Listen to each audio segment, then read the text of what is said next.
Você vai ouvir agora a ministração da Palavra de Deus na Igreja Batista Nacional El Shaddai, Rua Bahia, número 249, bairro Marília, Lagoa da Prata. Tema: Aprendendo o que não fazer com Golias. Palavra ministrada pelo pastor Vinícius Ravani. Primeiro livro de Samuel, Antigo Testamento, capítulo 17. 1 Samuel capítulo 17 vai contar a história muito conhecida. Nós vamos fazer essa leitura, embora vai ser uma leitura um pouco comprida, mas vamos fazer ela assim mesmo, né? É interessante. Se a pregação não for boa, pelo menos fizemos uma boa leitura bíblica. A palavra de Deus diz assim, a partir do versículo 1: Ajuntaram os filisteus as suas tropas para a guerra e congregaram-se em Socó, que está em Judá, e acamparam-se entre Socó e Azeca e Éfes-damim. Porém Saul e os homens de Israel se ajuntaram e acamparam no vale de Elá, e ali ordenaram a batalha contra os filisteus. Estavam esses no monte do lado da Além, e os israelitas no outro monte do lado da Quém, e entre eles o vale. Então saiu do arraial dos filisteus um homem guerreiro, cujo nome era Golias, de Gate. Era da altura de 6 côvados e 1 palmo, trazia na cabeça uma capacete de bronze e vestia uma couraça de escamas, cujo peso era de 5.000 siclos de bronze. Trazia caneleiras de bronze nas pernas e um dardo de bronze entre os ombros. A haste da sua lança era como o eixo de tecelão, e a ponta da sua lança de 600 siclos de ferro. E diante dele ia o escudeiro. Parou, clamou às tropas de Israel e lhes disse: para que saís formando-vos em linha de batalha? Não sou eu filisteu, e vós, servos de Saul? Escolhei dentre vós um homem que desça contra mim. Se ele puder pelejar comigo e me ferir, seremos vossos servos. Porém, se eu o vencer e o ferir, então sereis nossos servos e nos servireis. Disse mais o filisteu: hoje afronto as tropas de Israel. Dai-me um homem para que ambos pelejemos. Ouvindo Saul e todo o Israel estas palavras do filisteu, espantaram-se e temeram muito.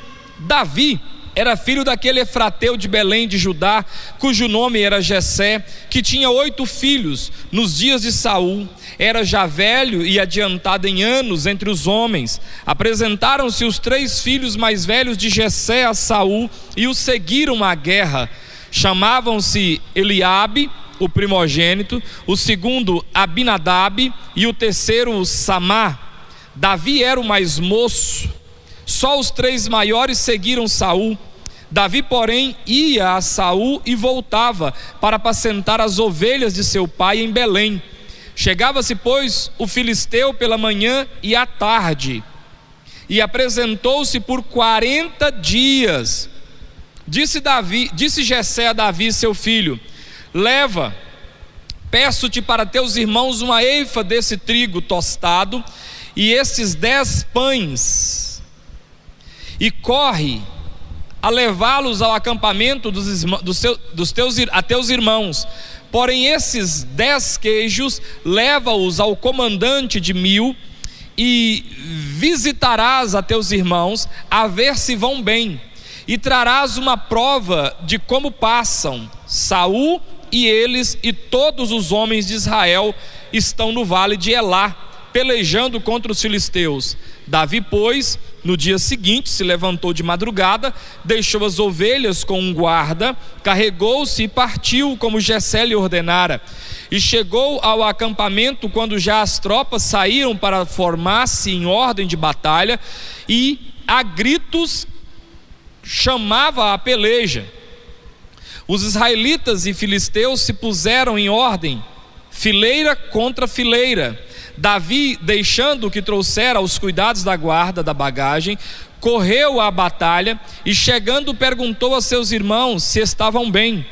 Estando Davi ainda a falar com eles, eis que vinha subindo do exército dos filisteus o duelista, cujo nome era Golias, o filisteu de Gate, e falou as mesmas coisas que antes falara, e Davi o ouviu. Todos os israelitas, vendo aquele homem, fugiam de diante dele e temiam grandemente, e diziam uns aos outros: viste aquele homem que subiu? Pois subiu para afrontar a Israel. A quem o matar, o rei cumulará de grandes riquezas, e lhe dará por mulher a filha, e a casa de seu pai isentará de impostos em Israel. Então Davi falou aos homens que estavam consigo, dizendo: que farão aquele homem que ferir a esse filisteu e tirar a afronta de sobre Israel? Quem é, pois, esse incircunciso filisteu para afrontar os exércitos do Deus vivo? E o povo se repetiu as mesmas palavras, dizendo: assim farão ao homem que o ferir. Ouvindo Eliabe, seu irmão mais velho, falar àqueles homens, acendeu-se-lhe a ira contra Davi e disse: por que descesses aqui?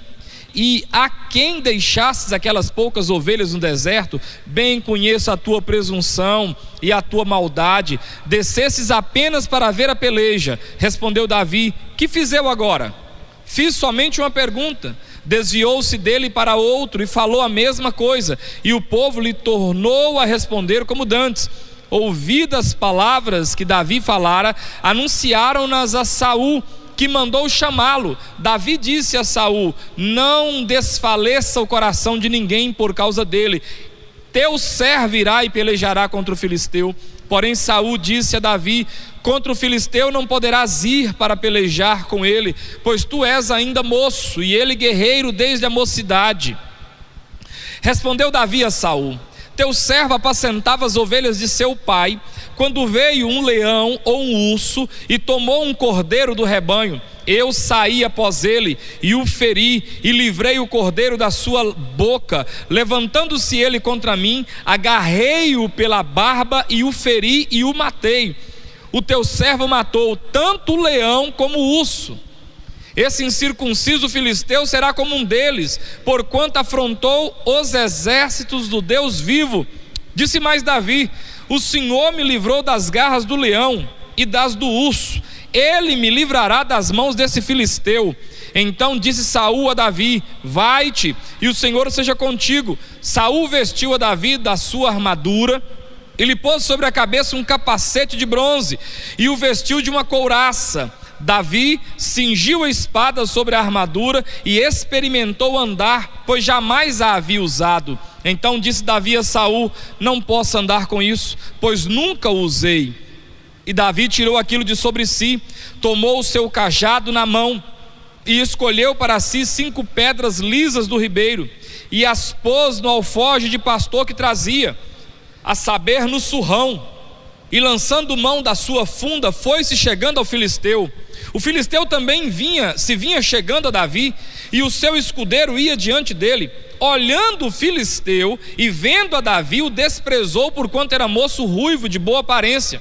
Disse o filisteu a Davi: sou eu algum cão para vires a mim com paus? E pelos seus deuses amaldiçoou o filisteu a Davi. Disse mais o filisteu a Davi: vem a mim, e darei a tua carne às aves do céu e às bestas feras do campo. Davi, porém, disse ao filisteu: tu vens contra mim com espada e com lança e com escudo, eu porém vou contra ti em nome do Senhor dos exércitos, o Deus dos exércitos de Israel, a quem tens afrontado. Hoje mesmo o Senhor te entregará nas minhas mãos, ferir-te-ei, tirar-te-ei a cabeça, e os cadáveres do arraial dos filisteus darei hoje mesmo às aves dos céus e às bestas feras da terra, e toda a terra saberá que há Deus em Israel. Saberá toda essa multidão que o Senhor salva, não com espada nem com lança, porque do Senhor é a guerra, e Ele vos entregará nas nossas mãos. Sucedeu que, dispondo-se o filisteu, a encontrar-se com Davi, esse se apressou e, deixando as suas fileiras, correu de encontro ao filisteu. Davi meteu a mão no alforje e tomou dali uma pedra, e com a funda lhe atirou, e feriu o filisteu na testa, e a pedra encravou-se-lhe na testa, e ele caiu com o rosto em terra. Assim prevaleceu Davi contra o filisteu com uma funda e com uma pedra, e o feriu e o matou, porém não havia espada na mão de Davi, pelo que correu Davi, lançando-se sobre o filisteu, tomou-lhe a espada, desembainhou-a e o matou, cortando-lhe com ela a cabeça. Vendo os filisteus que era morto o seu herói, fugiram. Então os homens de Israel e de Judá se levantaram e jubilaram e perseguiram os filisteus até Gate e até as portas de Ecrom, e caíram filisteus feridos pelo caminho de Saaraim até Gate e até Ecrom. Então voltaram os filhos de Israel de perseguirem os filisteus e lhes despojaram os acampamentos. Tomou Davi a cabeça do filisteu e a trouxe a Jerusalém, porém as armas dele pô-las Davi na sua tenda. Quando Saul viu sair Davi a encontrar-se com o filisteu, disse a Abner, o comandante do exército: de quem é filho este jovem, Abner? Respondeu Abner: tão certo como tu vives, ó rei, não o sei. Disse o rei: pergunta, pois, de quem é filho este jovem. Voltando Davi de haver ferido o filisteu, Abner o tomou e o levou à presença de Saul, trazendo ele na sua mão a cabeça do filisteu. Que cena! Então Saul lhe perguntou: de quem és filho? Respondeu Davi: filho de teu servo Jessé, belemita. Que texto! Eu acho esse texto, eu particularmente acho esse texto lindo. Toda vez que nós lemos esse texto, a gente sempre gosta de falar de Davi, porque a valentia de Davi, a ousadia em Deus de Davi, ela é maravilhosa nesse texto. Golias, que é o vilão desse texto, sempre é deixado de lado, porque parece que ele não tem nada a nos ensinar com a sua bobagem, com o seu erro. Mas hoje nós vamos falar exatamente de Golias. Golias era o campeão dos filisteus, que tinha tudo para ser o vencedor dessa luta, e para surpresa de todos que ali estavam, esse campeão dos filisteus acaba perdendo uma luta para um menino. O que levou esse gigante, campeão de guerra filisteu, a perder uma luta que praticamente já estava ganha? Quais foram os pontos que marcaram, conforme a denúncia do texto, nesses 58 versículos, quais foram os detalhes que marcaram a derrota desse já vencedor, derrotado gigante? O que nós podemos tirar aqui para nós? Quais são os aprendizados que nós, talvez, pegando, podemos observar para as lutas da vida, para as lutas do dia a dia? Vamos pontuar algumas falhas que nós precisamos evitar, observando essa situação que o texto denuncia. A primeira coisa se encontra do versículo 4 ao versículo 7. Vamos lá, do 4 ao 7. Então saiu do arraial dos filisteus um homem guerreiro, cujo nome era Golias, de Gate, da altura de 6 côvados e 1 palmo, trazia na cabeça um capacete de bronze, vestia uma couraça de escamas, cujo peso era de 5.000 ciclos de bronze, trazia caneleiras de bronze nas pernas e dardo de bronze entre os ombros. A haste de sua lança era como eixo do tecelão, e a ponta da sua lança de 600 ciclos de ferro, e diante dele ia o escudeiro. Primeiro erro, primeiro ponto que nós podemos pegar aqui para observar como que um cara que está com tudo para vencer perde. Sabe o que é? Em primeiro lugar, soberba. A soberba que emperra, a soberba que trava. A nova tradução na linguagem de hoje, uma outra versão bíblica mais comum, uma nova tradução na linguagem de hoje, eu anotei só para você ver como que ela vai falar numa linguagem bem popular. Ela diz assim, os mesmos versículos: um homem chamado Golias, da cidade de Gate, saiu ao acampamento dos filisteus para desafiar os israelitas. Ele tinha quase 3 metros de altura e usava um capacete de bronze e uma armadura também de bronze, que pesava uns 60 quilos. A tradução fala assim: as pernas estavam protegidas por caneleiras de bronze, e ele carregava nos ombros um dardo, também de bronze. A lança era enorme, muito grossa e pesada, e a ponta era de ferro, pesava mais ou menos 7 quilos. Na frente dele ia um soldado carregando o escudo. Então, só na nova tradução na linguagem de hoje, traduzindo em pesos de nossa linguagem, ele estava com mais ou menos, ele tinha 3 metros de altura, a parafernália que ele usava era mais ou menos uns 60 quilos. Para você ter uma noção, seria um saco de cimento e 2 pacotes de arroz. Mas a lança, além de ser grossa e pesada, pesava algo em torno de 7 quilos. Um saco de arroz, mais umas 2 latas de óleo, né? Para a gente ter uma noção. Esse cara estava com quase 70 quilos só de roupa, só de parafernália, só de, sabe, de tipo pavão, aquela coisa, sabe, que infla, tanto de coisa bonita, grandona, mas que não valia nada. Soberba, uma soberba que travava ele, uma soberba que não deixava ele se locomover. O trem era tudo de bronze, tinha caneleira, tinha peitoral, tinha escama, tinha haste, tinha capacete, tinha seta, tinha imagina uma lança que não dá nem para você segurar direito, 7 quilos de lança na mão. O camarada estava com tanta coisa, mas aquilo era bonito. Eu imagino que quando o sol batia naquela armadura de bronze toda espelhada, aquilo devia ser uma visão maravilhosa. Qualquer um apostaria nesse moço. Mas esse moço estava tão soberbo que a soberba dele emperrou ele, travou ele, deixou ele travado. Agora olha a descrição de Davi, versículo 38. Saul vestiu a Davi da sua armadura e lhe pôs sobre a cabeça um capacete de bronze e vestiu-a uma couraça. Davi cingiu a espada sobre a armadura, experimentou andar, pois jamais havia usado. Então disse Davi a Saul: não posso andar com isso, pois nunca usei. Davi tirou aquilo de sobre si, tomou o seu cajado na mão, escolheu para si 5 pedras lisas, vai que eu erro uma, tem mais 4. Tomou também a sua funda, pôs no alforje, no surrão de pastor, lançou mão da funda e foi chegando ao filisteu. Enquanto o filisteu estava numa soberba que emperrava, Davi estava numa simplicidade que lhe dava manejo. Sabe qual é o problema de muita gente que perde na vida igual Golias? É porque a soberba é tão grande que te deixa emperrado. Conversava com alguém hoje, falando sobre uma pessoa que é um profissional liberal, que está parado, desempregado, já há 3 meses sem trabalhar, e ele conseguiu um bico onde a pessoa pagaria a ele R$110 por dia, e ele disse que não quer porque ele só ganha 150. Soberbo. Isso é uma soberba que emperra.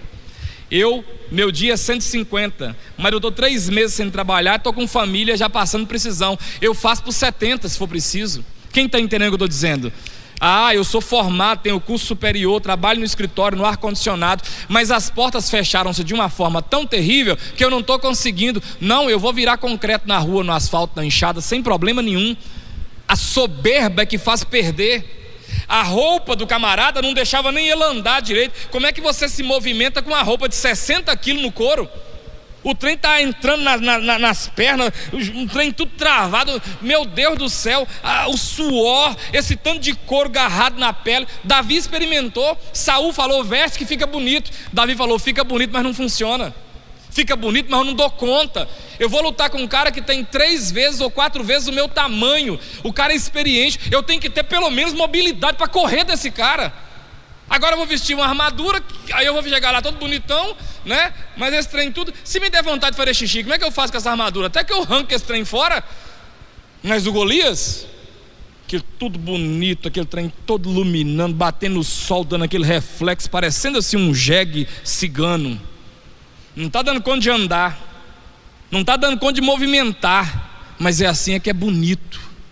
Aí perdeu, sabe por causa de quê? Soberba. Sabe o que esse moço está passando aí 3 meses desempregado e arruma um serviço para fazer, ganhando um pouco menos do que o dia dele vale, e vai continuar desempregado? Por quê? Porque é soberbo, porque é orgulhoso, porque não entendeu que humildade é que abre a porta, soberba fecha. A palavra de Deus diz que Deus resiste ao soberbo, mas dá graça ao humilde. Posso ouvir um amém? Isso é uma verdade estabelecida na Bíblia. Primeiro ponto que levou esse moço a perder a guerra: soberba. Uma soberba que trava, uma soberba que não deixa você fazer os movimentos necessários para ganhar a luta, uma soberba que não deixa você dobrar o seu joelho, uma soberba que não deixa você pedir perdão, uma soberba que não deixa você chegar e falar assim: ó, tá aqui a mão na palmatória, eu errei. Uma soberba que não deixa você voltar atrás, porque você nunca volta atrás, porque eu sou da família de fulano e a família de fulano não volta atrás, então morre na frente. Não volta atrás? Morre aí mesmo, perde seu serviço aí mesmo, vai com a sua ignorância que você fica desempregado, não quer voltar.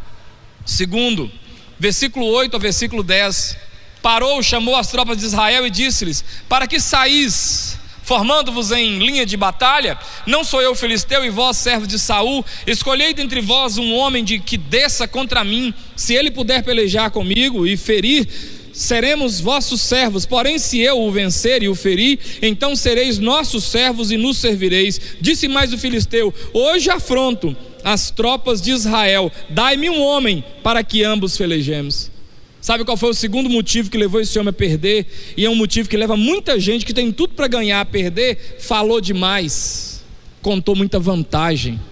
Toda a vida você viu que gente que fala demais acaba dando bom dia a cavalo.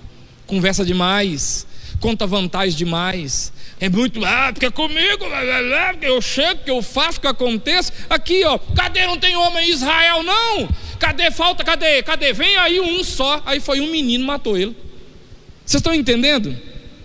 Conversa demais, confia demais em si, é muito exaltado, vai inflando. Pela roupa você já viu que ele é soberbo.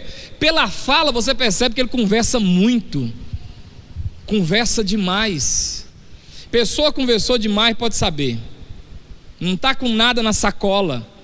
Não, porque eu faço, porque eu aconteço, porque eu gosto do negócio, porque eu chego cedo, porque eu sou bom de serviço, porque eu não tenho atestado. É munha, é conversa. Quem faz muito fica calado, quem não faz, é igual aquele dizer que diz: cachorro que muito ladra, não morde. Que late demais, ladra demais, acaba não mordendo.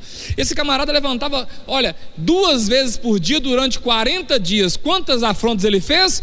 80.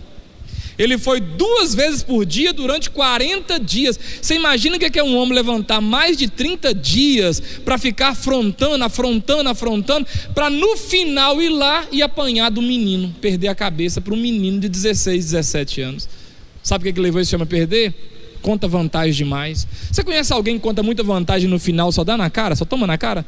Conta vantagem demais. Não, eu dou conta, pode deixar comigo. Não, isso aí, rapaz, é comigo. Quando eu morava lá, quando eu era criança pequena lá em Barbacena, não sei o que, blá blá blá, só vantagem. E no final tem nada daquilo, não dá em nada, não é nada daquilo. Versículo de número 16, terceiro ponto. Chegava-se, pois, o filisteu pela manhã e à tarde, e apresentou-se por 40 dias. Em terceiro lugar, o que levou esse homem a perder essa guerra que estava ganha? Não parar para refletir sobre os seus atos, continuar fazendo a mesma coisa o tempo todo. Quantas vezes ele fez isso? Quantos dias? 40. Quantas vezes por dia? 2. Quantas vezes ao todo? 80. Pelo amor de Deus, em 80 vezes dá para você refletir, não dá não? O camarada teve oportunidade, mas ele não parou para refletir seus atos. Ele está indo. Lembra de Sansão? A Dalila está querendo descobrir o segredo do coração dele. Aí ele falava: se você fizer assim, assim, assim, eu perco minhas forças. Ela vai lá e fazia o que ele tinha falado. Aí ela gritava: Sansão, os filisteus vêm contra ti. Ele levantava, arrancava a questão do cabelo, e ela falava: não, é mentira. Aí ela: você está mentindo para mim, Sansão. Ou ela fazia isso umas 3 ou 4 vezes. Esse cara não parou para pensar que essa mulher estava de fato querendo tirar a força dele, não para refletir, não para pensar. Esse Golias não parou para refletir seus atos. Tá aí, casado, uma maravilha. Aí trata essa mulher mal. Aí a mulher fala um trem, tá tratando mal. Não acredita, vai tratando mal. Ela é da igreja, vai tratando mal. Ela não tem coragem, vai tratando mal. Ela não sabe nem trabalhar, vai tratando. Daqui a pouco ela te larga. Você achou que ela não ia largar não, né? Você não parou para refletir não, né? Pois é, te largou, e agora? Isso, que pena, hein, Sô? Mas ela vai pro inferno. Eu acho que ela vai querer pagar para ver. Que coisa, hein, Sô? Não, ficou sem mulher, hein? E sabe o que é o pior? Vai arrumar outra, desgrama. Vai passar na sua cara, carniça. Vai congregar na igreja, o que eu vou fazer? Você que jogou fora, você que não quis escutar, você não parou para refletir. Sabe o patrão? O patrão está falando com você: fulano, chega mais cedo. Fulano, está chegando atrasado demais. Fulano, te pega sentado toda hora. Mas você não acredita que a crise, você é bom de serviço, seu pai era compadre do pai dele. Quando chega um dia, ele chega lá, seu cartão não passa. Deve ter dado problema no meu cartão. Deu não, você vai passar no departamento pessoal, suas contas estão batidas, vaza daqui. Mas o cara está falando com você, ele está te mostrando, ele está te dizendo. Sabe quando o filho é mais ou menos rapazinho, que ainda precisa tomar uma surra, e o pai está: Zequinha, Zequinha, para que eu vou te pegar. Menino, menino, para que eu vou dando você umas puxadas. Menino, você não responde. Mas aquilo não resolve. Até que um dia o velho amanhece com as barguinhas para trás, o que ele faz? Dá uma coça. Se a pessoa parar para pensar, foram 80 afrontas. Em 80, se ele gastar 1 minuto em cada afronta, dá 1 hora e 20 minutos só de conversa. Raciocina para você ver, o cara não vai afrontar 1 minuto, ele vai gastar uns 10, 15, 20 minutos falando bobagem. Soma isso em horas para você ver quantas horas esse cara teve para pensar. Gente, estou conversando demais, vai que sai um cara lá e me pega aqui, né? Vai enquanto eu estou aqui conversando, toma uma flechada na cara. Não refletiu. Tem que pensar. Está correndo demais, não está? Acelerado demais. Esses dias para trás eu estou numa curva, se o carro deu uma espécie de uma aquaplanagem, pois é, Deus te falando, da próxima eu não te livro, da próxima você vai. Você tem que pensar. Tá levando na brincadeira, subindo na escada, fazendo seu serviço, sem nenhuma observação de segurança, porque é chato, normas técnicas de segurança, é muito chato. Deu uma escapulida na escada, não deu? A máquina quase arrancou seus dedos fora. Será que não é Deus falando assim: pensa um pouquinho como é que você está fazendo? Porque da próxima seus dedos vão embora mesmo. Porque da próxima não vai ter quem segura a escada não, você cai no chão. É isso que esse cara foi perdendo. Por que esse cara perde? Porque ele não parou para pensar, ele não parou para analisar. Ele está fazendo errado, mas ele vai fazendo errado, e ele continua fazendo errado, e errado ele continua fazendo. 4, versículo 23. Estando Davi ainda a falar com eles, eis que vinha subindo dos exércitos dos filisteus o duelista, cujo nome era Golias, o filisteu de Gate, e falou as mesmas coisas que antes falara, e Davi ouviu. 4, esse filisteu estava guerreando por dinheiro. Sabe o nome que se dá para alguém que faz qualquer coisa só por dinheiro? O nome é mercenário. Mercenário é uma palavra que deriva da palavra mercene. Mercene era aqueles homens que não tinham pátria, lutavam até contra a sua pátria, desde quando pagasse eles. Daí mercene, o ofício de quem faz o mercene significou mercenário. O que é isso? Qualquer pessoa que trabalha só por dinheiro. Deixa eu dizer para você uma coisa: a pessoa que trabalha por dinheiro vai trabalhar para quem paga mais, sempre. Sabe o que esse cara é? Esse cara não está lutando por uma pátria, ele não está lutando por uma honra, ele não está lutando por família, ele não está lutando por Deus, ele está lutando por dinheiro. Ele é um duelista, ele recebe para fazer isso. Deixa eu te contar, qualquer coisa que você faça, é claro que você vai precisar ser remunerado, porque você sustenta a sua família com isso, mas você não pode fazer por dinheiro. Um mercenário pastor é muito triste, um médico mercenário é muito triste, um motorista mercenário é muito triste. Qualquer pessoa mercenária não digno de respeito, não. Eu prefiro mexer com quem trabalha com amor e recebe pelo que faz, mas faz com amor. Você consegue perceber a diferença ou não? Ou tudo é igual? Quem consegue perceber uma diferença entre alguém que faz, mas faz por amor, mas um outro que faz só pelo dinheiro?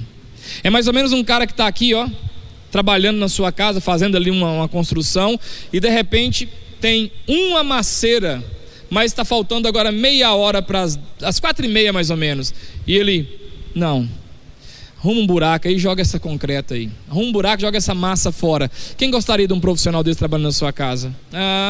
Entendeu o que é mercenário? Esse camarada poderia até passar da hora, calcular essa hora e descontar depois, ou cobrar ela à parte, mas jogar a massa fora. Deu a entender o que estou dizendo? Eu tenho que perceber isso. Esse homem, ele não está lutando por uma paixão, ele não está lutando por uma causa, ele está lutando pelo dinheiro, só pelo dinheiro. Ele não botou paixão nisso, não tem vida. Tanto que não tem vida que ele nem se preocupou com a roupa. O tamanho dele inibe, mas ele não se preocupa porque ele é um mercenário. Tá bom, 80 afrontas, tá ótimo. 40 dias, 2 vezes por dia, tá de bom tamanho. Quanto mais vezes eu for afrontar, mais eu recebo. É por isso que ele não preocupa, porque ele só está preocupado em receber.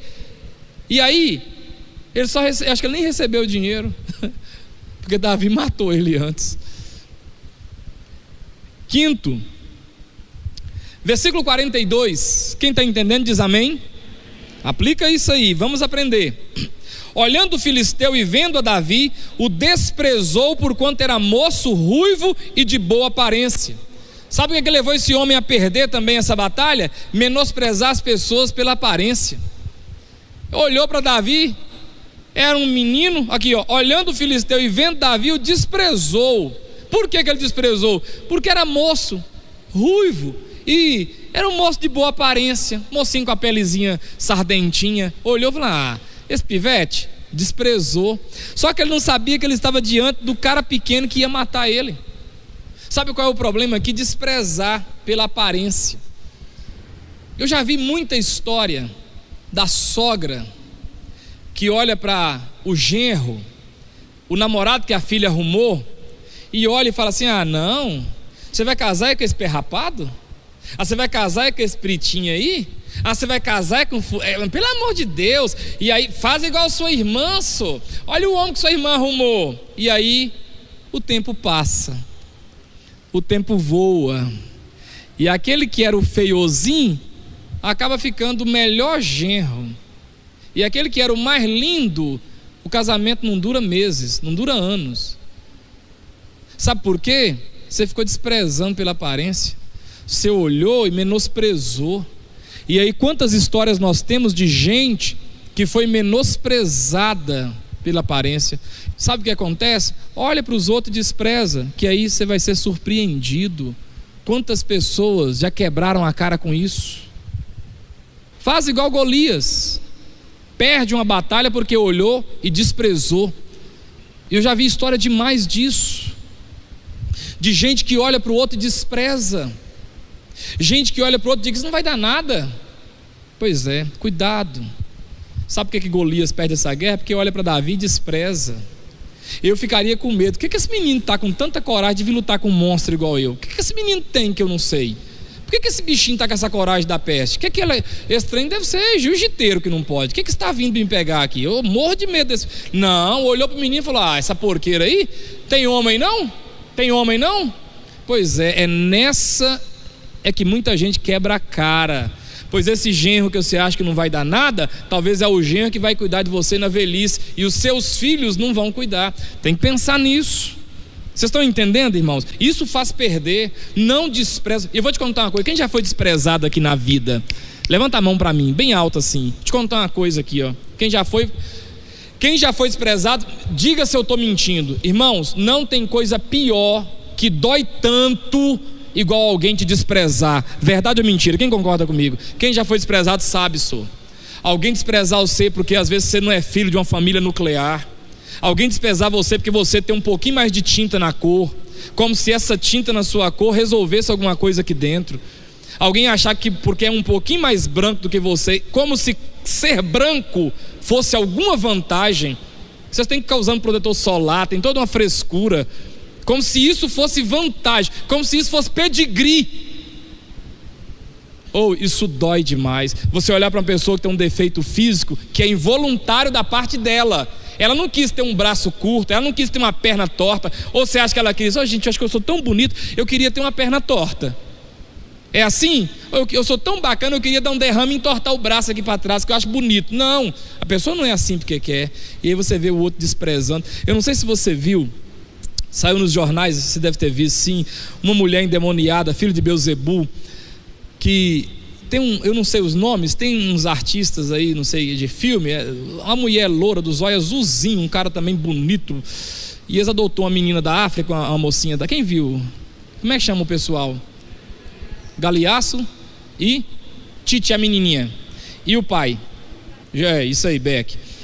E uma mulher, vocês viram isso? Vocês viram o que a mulher falou?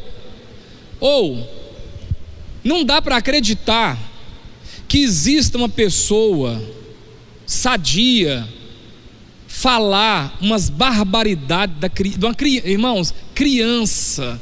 Eu acho que a ordem de valores que nós temos que ter, criança, mulher, idoso e nós os homens, o resto. Nós somos os últimos da fila. Mas criança, criança não. Criança é o símbolo. Se eu agrido uma criança, o que você espera mais? Ou se eu tenho coragem de agredir uma mulher, o que você espera mais? Se eu tenho coragem de agredir uma pessoa idosa, uma pessoa deficiente, doente, eu sou um monstro. Aí a mulher fala uns trem daquele, uns trem mais, sabe? Por isso está perdendo, por isso que perde na vida. É porque despreza os outros, menospreza as pessoas, olha para as pessoas e julga. Acha que a pessoa, Jesus falou isso, melhor, Tiago escreveu isso lá na carta de Tiago. Quando chegar alguém andrajoso na igreja, se você pegar essa pessoa andrajosa e pôr ela lá no canto, senta lá no canto, lá, você não está fazendo acepção de pessoas. Rasga aqui a pele de um preto e a pele de um branco, a carne é da mesma cor. Pega meu fígado e o seu fígado é o mesmo fígado. Racha meu crânio e abre, e racha o outro crânio e abre, e vê qual é a cor diferente da massa cefálica. É tudo igual, é uma questão de pigmentação. Se eu te mostrar aqui um crânio de um negro e o crânio de um europeu, você vai ver que os crânios são iguais. A estrutura esquelética é a mesma. É impossível eu saber se esse crânio é de branco ou se esse crânio é de negro. Mas a gente insiste em menosprezar as pessoas. E aí Golias só toma pedrada na cara, só toma tijolada na cara, porque ele menospreza, ele olha e ridiculariza. Depois você entra na internet e procura assim, vai mexer com quem está quieto. Deve ter 1 milhão de vídeos mostrando essas coisas. Gente só quebrou a cara, gente que achou que era superior ao outro, gente que chega numa empresa e acha que o cara é o empregado e o cara é o dono do negócio. Eu lembro uma vez que a gente estava construindo aqui essa igreja, e o cara veio trazer um material aqui para colocar aqui, e o camarada que era meu pastor auxiliar é branco, do cabelinho bacana, grandinho, todo bacaninha, e o cara jogou o material e foi receber o dinheiro, e eu lá de chapelão, todo fedorento, feio. Aí ele foi diretamente no branco e falou assim: pastor, vim material. Aí o cara que estava falou assim: não, pastor, é ele. E eu olhei para o cara assim e falei assim: por que você foi direto nele? Por que você não chegou e perguntou qual que é o pastor? Quem é o pastor aí? Por que você tem um branco e um preto? O preto é só servente e o branco é o pastor. A gente é ridículo, cara. É por isso que a gente só toma lenhada às vezes. É por isso que, como Golias, às vezes a gente perde. Porque a gente olha para uma pessoa e menospreza. Porque a gente faz assim pela aparência. Precisamos nos livrar disso, porque isso faz perder. Versículo 43: disse o filisteu a Davi: sou eu algum cão para vires a mim com paus? E pelos seus deuses amaldiçoou o filisteu Davi, plural, seus deuses. Sabe o que levou esse cara a perder? Não ter um Deus a quem clamar. Porque quem tem um tem, mas quem não tem, quem tem um tantão não tem nada. Eu preciso ter um Deus que eu sirvo, que na hora que eu não consiga pensar para falar, o nome dele saia. Quem está entendendo? Estou aqui com o meu carro na BR 120, uma quilometragem permitida tal, e eu estou aqui, mas de repente o meu pneu estoura, e eu, sem poder conjecturar, sem poder formar palavras, frases, eu vou clamar por socorro. Quem que você grita nessa hora? É esse que é seu Deus. O Deus que você fala formuladamente não é seu Deus. O Deus que você tem como Deus é aquele que você grita na hora que o trem passa assim na sua cara, e você grita: misericórdia, meu Deus, misericórdia, Jesus. Quem está entendendo? Esse é seu Deus, porque você não programou. A boca vai falar no final da história o que, Hernani? O que está cheio o coração. Se na hora que o trem passar você, Deus, o Deus seu aí, seu Deus é esse Deus aí. Foi isso que você clamou na hora da sua aflição. Na hora da sua aflição, foi isso que quando você está lá diante do médico, o médico fala assim, isso assim, e você na hora põe a mão no peito e fala o quê? Misericórdia, meu Deus. Quem está entendendo? Hoje eu estava vindo, fui dar aula hoje, estava vindo na 262, e aí uma fila de carros e eu olhei pelo retrovisor. Eu estava de carona, o Marcelo dirigindo, eu não estava aguentando de dor nas costas, na coluna. Aí eu olhei no retrovisor de cá. Eu tenho mania de ficar olhando no retrovisor, e mesmo quando eu estou no carona eu fico olhando no retrovisor quando o cara freia, é mania. Quando ele freou, olhando no retrovisor, vinha 2 motoqueiros, 3 motoqueiros na verdade, cada um numa CG. E eles no acostamento, cortando no acostamento, e assim, um enfileirado atrás do outro, assim, um fazia assim, o outro fazia também, tipo pegando, acho que é o vácuo um do outro, né, correndo. E aí numa hora lá, um deles foi que o asfalto mais baixo, o asfalto lateral é mais baixo que o asfalto que você anda, né? E ele foi tentar subir a roda, mas a roda da Titan, aquela coisa, eu não entendo muito de moto. Sei que ele deu aquela navalhada. Na hora eu falei, meu Deus do céu, Jesus Cristo, tem misericórdia. E ele deu uma rabiada e aprumou de outro, e o outro quis frear o de trás. Se o da frente cai, os outros 2, eram 2 caras em cada moto, ia ter no mínimo 6 pessoas esfoladas no asfalto. Isso eles estavam de bermuda, tênis, uns de chinelo, sem nada para proteger. Imagina que tragédia. Mas sabe o que eu clamei na hora? Misericórdia, Jesus, misericórdia. É isso que eu estou querendo dizer. Filisteu da Golias não tinha Deus para clamar, não. Por isso que ele começou: em nome de Dagom eu te amaldiçoo, em nome de não sei quem eu te amaldiçoo, em nome de Beltrano eu te amaldiçoo, e pelos seus deuses ele amaldiçoou Davi. Sabe o que Davi faz? Tu vens contra mim questão de coisa, mas eu vou contra você em nome do Senhor dos exércitos de Israel. Eu vou em nome do eu vou contra você em nome do meu único Deus. E o meu único Deus vai arrebentar com esse tanto de trem que você tem hoje. Olha que convicção. Um Deus. Efésios, Paulo diz: existe um só Deus e Pai de nosso Senhor Jesus Cristo. O chamar Israel é: ouvi agora, pois, Israel, o Senhor nosso Deus é o único Senhor. Eu tenho que ter um Deus a quem clamar. Eu não posso clamar, clama para qualquer um aí que... Não, eu tenho que ser fiel ao meu Deus. Amém ou não amém? Meu Deus. Se é para viver, é com Ele. Se é para morrer, é confiando nele. Se meu dia chegar, a única face que eu quero ver é a face de Jesus do outro lado. Quem quer? A única. Não quero ver. Não existe outro Deus, só existe o Senhor Deus da Bíblia, só. 44. Disse mais o filisteu a Davi: vem a mim e darei a tua carne às aves do céu e às bestas feras do campo. Sabe o que significa isso aí que faz perder muito? Cantar vitória antes da hora. Você viu gente cantando vitória antes da hora?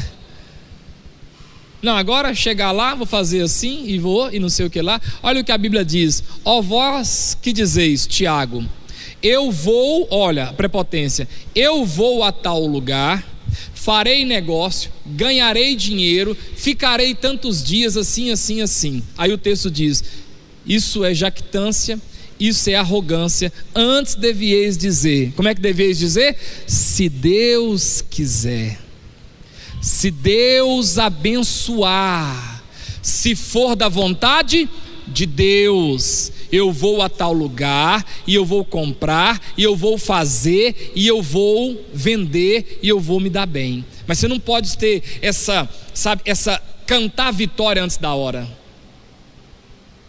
Você não pode cantar vitória antes da hora. Ah não, fui lá na entrevista de emprego, a vaga já é minha. Na maioria das vezes o cara não arruma o serviço, porque você cantou vitória demais antes da hora, contou muita vantagem. Versículo 48: sucedeu que, dispondo-se o filisteu a encontrar-se com Davi, este se apressou, deixando as suas fileiras, correu ao encontro do filisteu. Sabe o que significa isso aqui?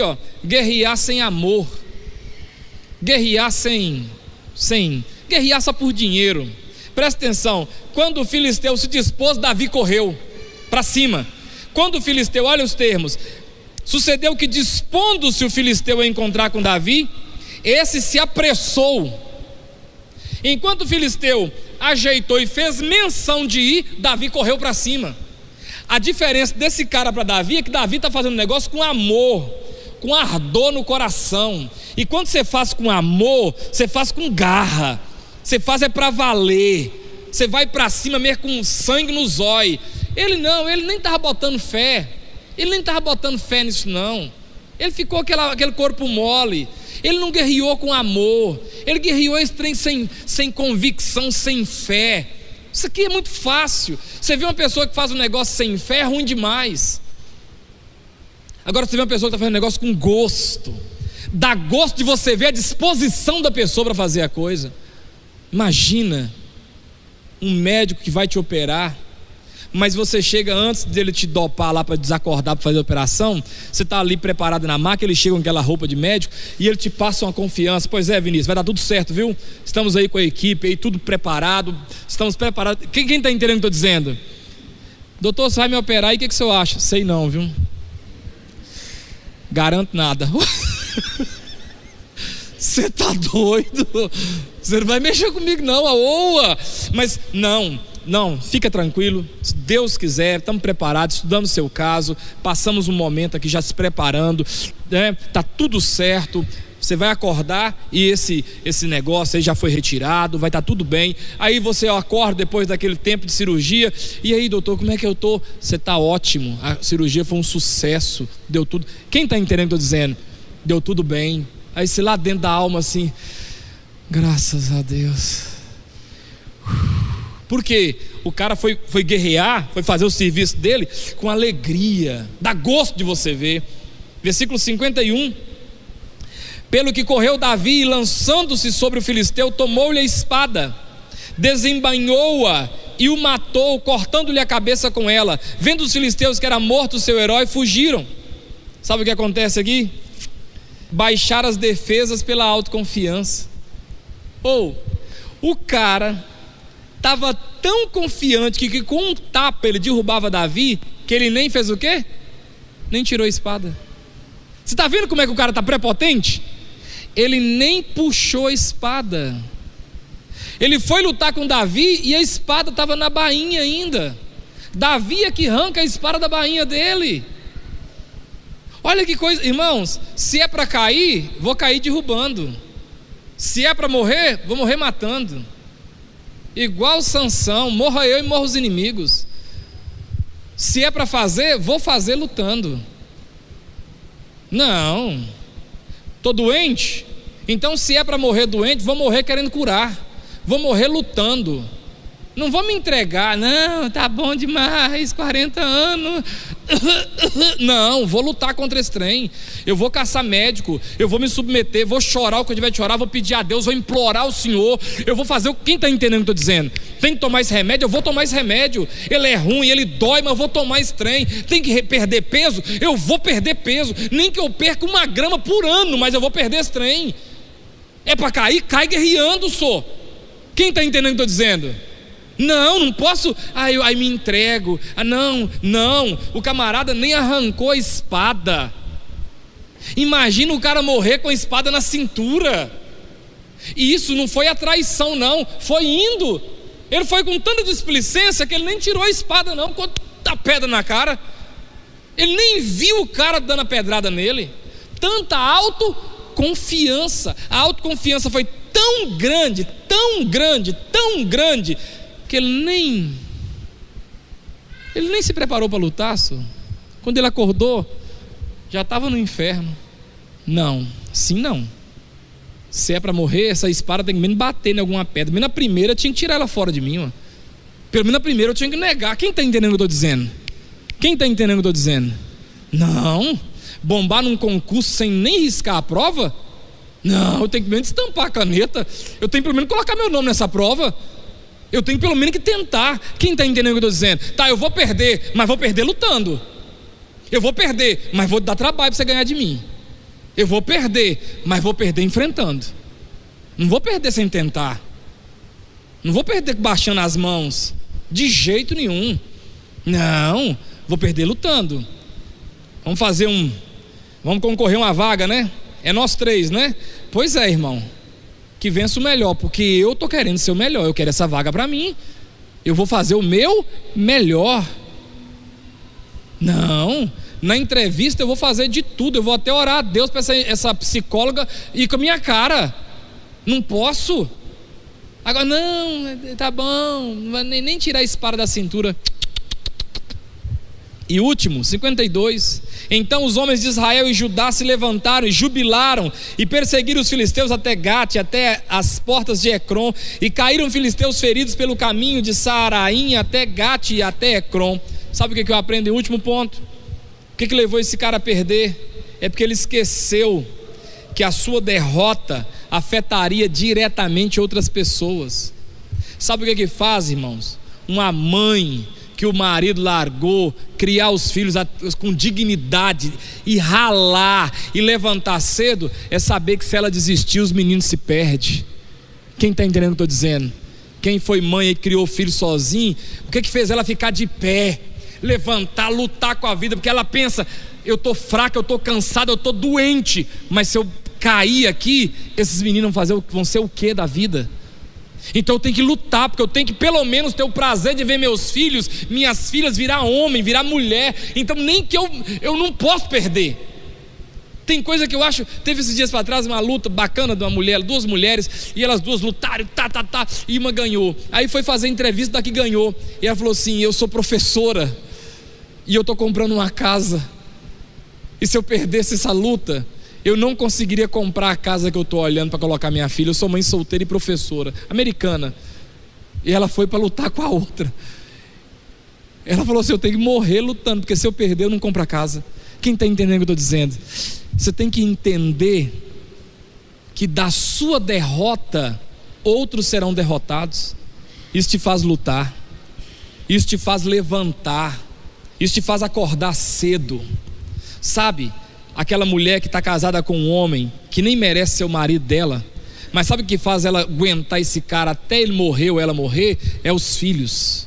Eu preciso fazer por causa desses meninos, eu preciso lutar por causa desses meninos, eu tenho que escutar isso, eu tenho que me engolir isso, eu tenho que ser ofendida, porque eu tenho que criar esses meninos. Eu quero uma presença masculina, de preferência que seja o pai. Quem está entendendo o que eu estou dizendo? Sabe o que faz você voltar para aquele serviço daquele patrão egocêntrico que te humilha? É porque você tem conta para pagar. Se você for mandado embora aqui por causa de você não aceitar, não, porque eu não aceito, que ninguém mexe no meu orgulho, é porque você não pensou que se você perder o emprego, sua mulher e seus filhos vão estar lascados. Porque se você pensar isso, você engole. Quem aqui já engoliu isso pensando nisso? Quem já engoliu? Engole a amolação de patrão, engole a amolação de cliente, engole a encheção de... Por quê? Porque você sabe que pessoas dependem de você. Isso é muito importante, isso é importantíssimo. Isso levou Golias a perder essa guerra. E se nós repetirmos os atos de Golias, nós perderemos também a nossa guerra.